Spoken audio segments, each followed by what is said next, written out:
Good morning, this is சகோ kitchen. இன்றைக்கி நம்ம ஆடி வெள்ளிக்கிழமை நடந்த விளாக் தான் பார்க்க போகிறோம். டெலிபதியை பற்றி கேள்விப்பட்டிருக்கீங்களா? என்னோட வாழ்க்கையில் அன்றைக்கி நல்லாவே ஒர்க் அவுட் ஆச்சு. 2 வெள்ளிக்கிழமை நல்லபடியாக வெற்றிகரமாக ஆடி வெள்ளிக்கு போய் சாமி கும்பிட்டுட்டு வந்துட்டேன். இது 3வது வெள்ளிக்கிழமை. இன்றைக்கி தான் சுமங்கலி பூஜை, திருவிளக்கு பூஜை நடக்கும்னு எனக்கு சுத்தமாகவே தெரியாது.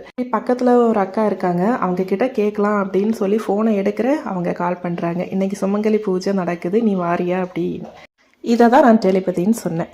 பக்கத்தில் இன்னும் ஒரு 3-4 ஃப்ரெண்ட்ஸ் இருந்தாங்க, அவங்கக்கிட்டையும் சொன்னேன் இந்த மாதிரி பூஜை நடக்குது, நீங்கள் வாரீங்களா அப்படின்னு. சரின்னு சொல்லி அவங்களும் சந்தோஷமாக வந்தாங்க. எல்லாம் பூஜையிலலாம் கலந்து முடிஞ்சதுக்கப்புறமா அங்கேயே அன்னதானம்லாம் கொடுத்தாங்க, ராகி கூழ்லாம் கொடுத்தாங்க. அதெல்லாம் சாப்பிட்டு முடிச்சுட்டு வீட்டுக்கு வந்து கொஞ்சம் ரெஸ்ட் எடுத்ததுக்கப்புறமா ஈவினிங் ரொட்டீனுக்கு திரும்ப வந்துட்டேன். ஹஸ்பண்ட் முதல் நாள் கொஞ்சம் செவ்வாழை பழம் வாங்கிட்டு வந்தாங்க. சும்மா பழம் மாதிரி கொடுத்தா பசங்க சாப்பிட மாட்டாங்கன்னு சொல்லி தான் ஒரு பவுலில் இந்த மாதிரி கட் பண்ணி போட்டு ஒரு ஃபோர்க் வச்சு கொடுத்தா அவங்களுக்கு குத்தி சாப்பிட்றதுக்கு ஈஸியாக இருக்கும்.